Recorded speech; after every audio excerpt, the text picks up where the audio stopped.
Wakati mimi ninalia, kumbe Mungu uliniona.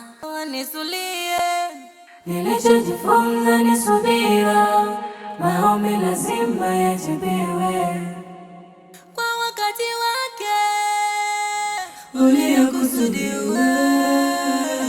Kumbe waniwazia mema, unaniwazia mema, waniwazia mema, unaniwazia mema.